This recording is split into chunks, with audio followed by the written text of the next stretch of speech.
నమస్తే. నేను మీ Gopi. Welcome back to మనం టీవీ. ప్రస్తుతం మనతో పాటు ఉన్నారు పొలిటికల్ అనలిస్ట్ కె. రవీంద్రబాబు గారు. ఆయనతో మాట్లాడదాం. నమస్తే అండి. నమస్తే గోపి. సో తెలంగాణలో ప్రస్తుతం అయితే కాంగ్రెస్ పార్టీ హయాం నడుస్తుంది. ప్రీవియస్‌గా కేటీఆర్ అంటే మంచి బ్రాండ్ ఉండేది. ఐటీ మినిస్టర్‌గా కావచ్చు, లేకపోతే వివిధ హోదాలో ఆయన చేశారు. మంచి బ్రాండ్ ఉండేది. సో లాస్ట్ అంటే ఎప్పుడైతే వాళ్ళ అధికారంలో ఉన్న సమయంలో ఈ కార్ రేస్ అని ఒకటి పెట్టారు హైదరాబాద్‌లో. సో ఆ కార్ రేస్‌లో కుంభకోణం జరిగింది. డబ్బులు ఇటు మళ్ళీ ఇచ్చారన్నట్టుగా ఆయన మీద పెద్ద ఎత్తున ఆరోపణలు వచ్చింది. కేసులు కూడా పెట్టారు. ఆ కేసుల నేపథ్యంలోనే గత 2 రోజుల నుంచి కేటీఆర్ అరెస్ట్ అవ్వబోతున్నారు అని పెద్ద ఎత్తున వార్తలు వినపడుతున్నాయి. అసలు ఆయన అరెస్ట్ అవుతారా? అరెస్ట్ అయితే ఎందుకు అరెస్ట్ అవుతారు? ఎప్పుడు అరెస్ట్ అవుతారు? మీ మాటల్లో.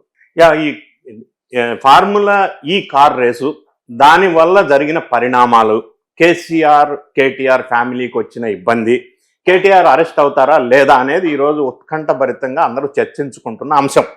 దీన్ని ఒకసారి విశ్లేషణ చేయవలసి వస్తే, మీరు ఇందాక ప్రస్తావించినట్టుగా కేటీఆర్ ఒక బ్రాండ్ ఉన్న వ్యక్తి అన్నారు. అప్పుడు కాదు, ఇప్పుడు కూడా ఆ కేసీఆర్ కానీ కేటీఆర్ కానీ మంచి బ్రాండ్ ఉన్న ఇమేజ్ ఉన్న వ్యక్తులే, అందులో సందేహం లేదు ఇప్పటికి కూడా. అయితే ఇది ఒక్కసారి ఈ సంఘటనను ఒకసారి మనం పరిశీలించినట్టయితే, విశ్లేషణ అన్బయాస్డ్గా చేసినట్టయితే, ఏ పార్టీకి సంబంధం లేకుండా అసలు ఎక్కడ మొదలైంది కథ అంటే, గతంలో వాళ్ళు ఫార్ములా ఈ కార్ రేస్ అనేది ఒకటి ఆర్గనైజ్ చేశారు. దానికి స్పాన్సర్ ఎవరంటే గ్రీన్కో అనే కంపెనీ ఆంధ్రప్రదేశ్ రాష్ట్రానికి చెందిన ఒక కంపెనీ. ఆ ఓనర్ ఎవరైతే ఉన్నారో ఆయన పొలిటికల్ నేపథ్యం ఉంది. కాంగ్రెస్ పార్టీ, వైఎస్ఆర్ కాంగ్రెస్ పార్టీ అన్నిట్లో కూడా ఆయనకి నేపథ్యం ఉంది. సరే, ఓకే, అది పక్కన పెడదాం. ఏదేమైనా కూడా వాళ్ళు స్పాన్సర్ చేశారు కాబట్టి ఆ ఫార్ములా ఈ కార్ రేసు. ఆ స్పాన్సర్ చేయటం వల్ల, ఫార్ములా ఈ కార్ రేస్ కండక్ట్ చేయటం వల్ల 12,000 కోట్లు పెట్టుబడులు వచ్చినాయి తెలంగాణ రాష్ట్రానికి అని కేటీఆర్ గారు గొప్పగా చెప్తున్న మాట. సరే, వచ్చినాయి అనుకుందాం, మంచిదే, అంతవరకు అభినందిద్దాం. ఈ విషయానికి వచ్చినప్పుడు ఏమైందంటే, అక్టోబర్ 18, 2024 లాస్ట్ ఇయర్ అక్టోబర్ 18న ఒక విషయాన్ని హెచ్ఎండిఏలో 55,000 కోట్ల దారి మళ్లించారు, మిస్అప్రాప్రియేషన్ ఆఫ్ ఫండ్స్ అని దానకిషోర్ ఐఏఎస్ ఆఫీసర్ గమనించడం జరిగింది. సో ఆయన ఏం చేశారంటే, ప్రభుత్వం దృష్టికి తీసుకొచ్చి 18th అక్టోబర్న ఒక కంప్లైంట్ రైజ్ చేయడం జరిగింది. ఈ విధంగా జరిగినాయి, ఫండ్స్ మిస్అప్రాప్రియేషన్ జరిగినాయి అని. అది ఫస్ట్ స్టెప్. ఆ తర్వాత ఏమైందంటే, సబ్సిక్వెంట్గా November 7th శ్రీనివాసరెడ్డి మినిస్టర్ ఆయన స్టేట్మెంట్ ఇస్తూ ఒక ఖమ్మం బహిరంగ సభలో మాట్లాడుతూ, పొంగులేటి శ్రీనివాసరెడ్డి ఖమ్మం బహిరంగ సభలో మాట్లాడుతూ, తొందరలో ఇది బాంబులు పేలుతాయి, చాలా మంది పెద్ద బాంబు పేలబోతుంది, కొంతమంది కేటీఆర్ లాంటి వాళ్ళు అరెస్ట్ కాబోతున్నారని November 7th ఖమ్మం బహిరంగ సభలో ఆయన ఒక బాంబు పేల్చారు. అక్కడి నుంచి ఇష్యూ అందరికీ ఒక ప్రస్తావన, డిస్కషన్ మొదలైంది. ఎందుకంటే ఆల్రెడీ ఫోన్ ట్యాపింగ్ కేసు, రకరకాల ఇష్యూస్ మీద ఇక్కడ డిస్కషన్స్, ఇంట్రాగేషన్స్ జరుగుతూ ఉన్నాయి. సో ఆయన బాంబులు పేలుతున్నాయి అన్నప్పుడు ఏ కేసు మీద ఏ బాంబు కేటీఆర్ మీద పేలుతుందో అని అందరూ అలర్ట్ అయ్యారు. కేటీఆర్ కూడా ఆ విషయాన్ని గ్రహించి ఆయన కూడా మీడియాలో విస్తృతంగా దీన్ని ఛాలెంజింగ్గా తీసుకొని, అరెస్ట్ చేస్తే చేయనండి, నేనేం తప్పు చేయలేదు, తెలంగాణ గురించి పోరాటం చేసిన ఫ్యామిలీ మాది, అరెస్ట్ చేస్తే నేను జైలుకి వెళ్ళటం వల్ల అందులో యోగా చేసి, జిమ్ చేసి బాగా ట్రిమ్గా తయారై తర్వాత పాదయాత్ర చేస్తా, జైలుకి వెళ్ళి వచ్చిన వాళ్ళంతా మళ్ళీ తర్వాత ముఖ్యమంత్రి అవుతున్న సందర్భం మనం చూస్తా ఉన్నాం.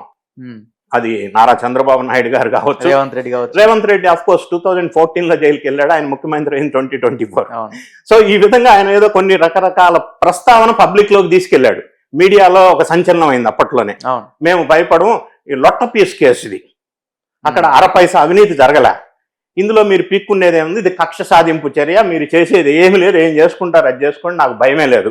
నంబర్ 2, మీడియా ముందుకు వచ్చేసి, అవును నేనే ఓరల్ ఇన్స్ట్రక్షన్స్ ఇచ్చా 55 crores ట్రాన్స్ఫర్ చేయమని, నేనే తీసుకున్న డెసిషన్ ఇది మున్సిపల్ అడ్మినిస్ట్రేషన్ శాఖ మంత్రిగా అని ఆయనంతటా ఆయన మీడియాలో చెప్పడం. హెచ్ఎండిఏకి ఈయన వైస్ చైర్మన్ గా ఉన్నారు, చైర్మన్ గా కేసీఆర్ గారు ఉన్నారు. సో హెచ్ఎండిఏ వైస్ చైర్మన్ గా, లేకపోతే అప్పటి మున్సిపల్ అడ్మినిస్ట్రేషన్ మినిస్టర్ గా నాకు అధికారం ఉంది, నేను ఆర్డర్ ఇవ్వచ్చు, ఓరల్ గా చెప్పిన మాట నిజమైన ఆయన ఒప్పుకోవడం జరిగింది. ఇది మిస్టేక్. దానివల్ల ఆయన అరెస్ట్ లేకపోతే ఆయన కేసుని ఆయన సెల్ఫ్ గోల్ వేసుకున్నట్టుగా మనం భావించవచ్చు. సబ్సిక్వెంట్గా ఏమైంది, వీళ్ళు తెలంగాణ గవర్నమెంట్ని ఒక్కసారి నేను అభినందిస్తా, అంటే పార్టీలకి నాకు సంబంధం లేదు, అన్బయాస్డ్ అనాలిసిస్. తెలంగాణ గవర్నమెంట్ ఏం చేశారంటే, లీగల్ ప్రొసీడింగ్స్ ప్రాసెస్ ప్రకారంగానే వీళ్ళు వెళ్ళారు. ఎక్కడ కూడా ప్రాసెస్ డీవియేట్ చేసి ఇల్లీగల్గా వాళ్ళు వెళ్ళలేదు. దాన్ని మనం నిజంగా ఒప్పుకోవాలి.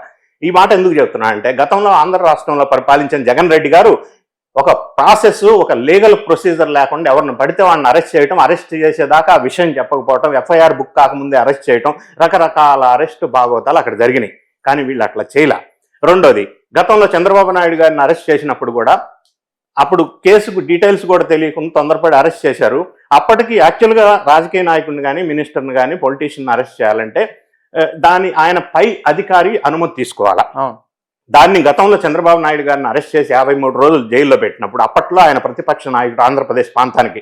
సో అది పెద్ద ఇష్యూ ఏమైందంటే 17A అనే నిబంధన ప్రకారం ఈయన అరెస్ట్ చేసే ముందు గవర్నర్ గారు అనుమతి తీసుకోలేదని పెద్ద రచ్చ జరిగింది.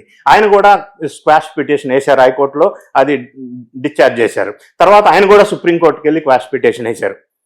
అక్కడ సుప్రీంకోర్టులో క్వాష్ పిటిషన్ డిస్మిస్ చేయలేదు, కానీ 17A మీద సబ్జెక్ట్ మీద నడిచింది రచ్చ. సో ఇప్పుడు తెలంగాణ గవర్నమెంట్ వాళ్ళకి మనం కంపేర్ చేసుకున్నట్టయితే వీళ్ళు అరెస్ట్ చేయడానికి నోటీస్ ఇవ్వడానికి ముందు కూడా గవర్నర్ గారు అనుమతి తీసుకున్నారు. అది ప్రొసీజరల్ రిక్వైర్మెంట్. గవర్నర్ గారు అనుమతి తీసుకున్న తర్వాత ఈయనకి నోటీసులు ఇచ్చారు. రెండోది, ఆ నోటీసులో మళ్ళీ కొంత మతలబు ఉంది. నోటీస్ ఇచ్చినప్పుడు ఏసీబీ వాళ్ళు ఏంటంటే ఏ సెక్షన్ ప్రకారం నోటీస్ ఇస్తున్నారు, ఏ సెక్షన్ ప్రకారం ఇతన్ని ఈ రమ్మని పిలిచారు అనేది మెన్షన్ చేయాలి. సో అది మెన్షన్ చేయకుండా జనరల్ నోటీస్ ఒకటి ఇచ్చారు. అది కొంత టెక్నికల్ గా అంటే ప్రొసీజరల్ డీవియేషన్ ఉంది. సరే పర్వాలా, ఈయన వెళ్ళినప్పుడు న్యాయవాదిని తీసుకునే లోపలికి వెళ్తా అన్నాడు. 45 మినిట్స్ అక్కడ పోలీసులకి వీళ్ళకి కొంత ఘర్షణ జరిగింది. ఈయన న్యాయవాదిని అలో చేయమని చెప్పి ఏసీబీ వాళ్ళు డెసిషన్ తీసుకున్నారు. ఇక్కడ ఇంకొకటి నేను అంటే లీగల్ యాంగిల్లో చెప్తాను. న్యాయవాదిని తీసుకెళ్లాలా లేదా ఇంట్రాగేషన్ అప్పుడు అనే సబ్జెక్ట్ ఉత్పన్నమైనప్పుడు జనంలో పెద్ద చర్చ జరుగుతుంది.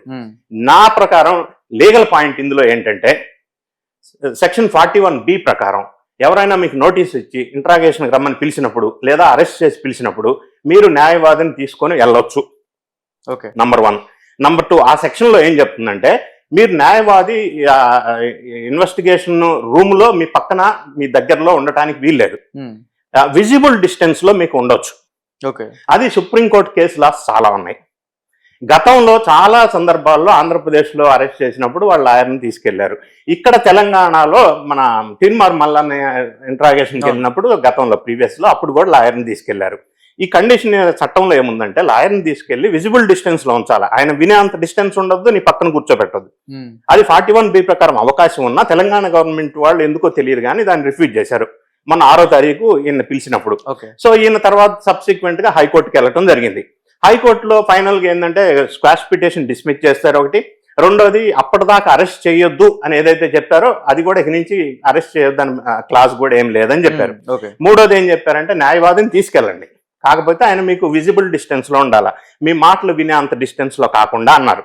నాలుగోది, అప్పుడు కేటీఆర్ తరఫు లాయర్లు ఏమన్నారంటే ఆ ఇన్వెస్టిగేషన్ అంతా కూడా రికార్డ్ చేయండి, వీడియో చేయండి అన్నారు. దానికి హైకోర్టు యాక్సెప్ట్ చేయలేదు. తర్వాత సబ్సిక్వెంట్ గా ఎప్పుడైతే స్క్వాష్ పిటిషన్ డిస్మిస్ అయిందో ఇక్కడ ఏసీబీ కేసుల్లో 99% స్క్వాష్ పిటిషన్స్ డిస్మిస్ అవుతాయి. సో వీళ్ళు వెంటనే సుప్రీంకోర్టుకి వెళ్ళారు. సుప్రీంకోర్టులో ఇంకా తెలియవలసి ఉంది. సో 9th అంటే ఈ రోజు కేటీఆర్ గారిని ఏసీబీ వాళ్ళు ఇన్వెస్టిగేషన్కి పిలిచారు. ఈ లోపు ఎవరైతే ఇందులో అక్యూజ్డ్ ఈయన KTR A1, A2 Arvind Kumar IAS, A3 BLN Reddy chief engineer అప్పట్లో. సో ఇప్పుడు నిన్న BLN రెడ్డి అప్పట్లో చీఫ్ ఇంజనీర్ గా ఉన్న అతన్ని ఈడీ కూడా పిలిచింది. ఇందులో ఈడీ ఎందుకు ఇన్వాల్వ్ అయిందంటే ఈ ఫండ్స్ లో ఎక్కడ మిస్టేక్ జరిగిందంటే, ఒకటి 55 కోట్లు ట్రాన్స్ఫర్ చేసేటప్పుడు కేబినెట్ అప్రూవల్ తీసుకోలేదు, ఫైనాన్స్ డిపార్ట్మెంట్ అప్రూవల్ తీసుకోలేదు. ఈ ఫండ్స్ వేరే కంట్రీకి ట్రాన్స్ఫర్ చేస్తున్నప్పుడు RBI అప్రూవల్ తీసుకోవాలా, అది తీసుకోలేదు. తర్వాత RBI అప్రూవల్ తీసుకోకుండా ట్రాన్స్ఫర్ చేయటం వల్ల ఈ HMDAకి 8 కోట్లు పెనాల్టీ విధించింది RBI. సో 8 కోట్లు పెనాల్టీ విధించింది RBI అంటే రూల్స్ పాటించలేదనేది ఒకటి ఎస్టాబ్లిష్ అయింది. సో నిన్న హైకోర్టు తెలంగాణ ఏం చెప్పిందంటే ప్రైమా ఫేసీలో ఇందులో కొంత మిస్అప్రాప్రియేషన్ ఆఫ్ ఫండ్స్ ఉన్నట్టుగా తెలుస్తుంది, ఇన్వెస్టిగేషన్ జరగవలసిందే, ఇన్వెస్టిగేషన్కి మీరు సహకరించాల్సిందే, కాబట్టి ఈ FIRని స్క్వాష్ చేయలేమని చెప్పి నిన్న హైకోర్టు తీర్పిచ్చింది.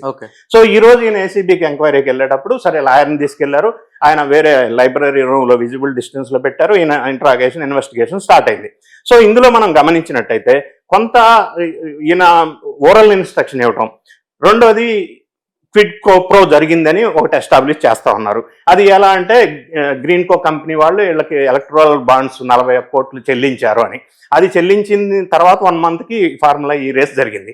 సో ఇది 45 కోట్లు అటు పంపించారు వీళ్ళు ఎఫ్ఈఓ కంపెనీకి. ఆ గ్రీన్ కో నుంచి వీళ్ళకి 41 crores ఎలక్ట్రల్ బాండ్స్ గా వచ్చింది అనేది ఈ గవర్నమెంట్ వాళ్ళు ఎస్టాబ్లిష్ చేస్తున్న విషయం. సో దానికి అది ప్రైమా ఫేసి కేసు ఉందని హైకోర్టు ఎందుకందంటే ఈ ఆర్బీఐ పెనాల్టీ విధిస్తే 8 crores కట్టారు. సో ఇదేమంటే బీచ్ ఆఫ్ ట్రస్ట్ అంటాం. అంటే ఈ గవర్నమెంట్ లో అప్పట్లో మినిస్టర్ గా ఉన్న వాళ్ళు నిబంధనలను అతిక్రమించి ఫండ్స్ ట్రాన్స్ఫర్ చేశారు అనేది కేసు ఎస్టాబ్లిష్ అవుతా ఉంది. సో కేటీఆర్ గారు అరెస్ట్ చేస్తారా ఇవాళ రేపు అని చర్చలు జరుగుతూ ఉన్నాయి. అది ఏసీబీ అప్రోప్రియేట్ డెసిషన్ తీసుకునే అవకాశం ఉంది. ఈ రోజు ఇంట్రాగేషన్ చేసి ఇన్వెస్టిగేషన్ అయిపోయిన తర్వాత ఈ రోజు కస్టడీలోకి తీసుకుంటారా లేదా ఇంకోసారి పిలుస్తారా అనేది ఏసీబీ నిర్ణయం తీసుకునే అవకాశం ఉంది ఈ రోజు. సో దాన్ని బట్టి భవిష్యత్ కార్యాచరణ ఎలా ఉండబోతుంది అనేది మనకు తెలియవస్తుంది. Okay sir, thank you sir. Thank you.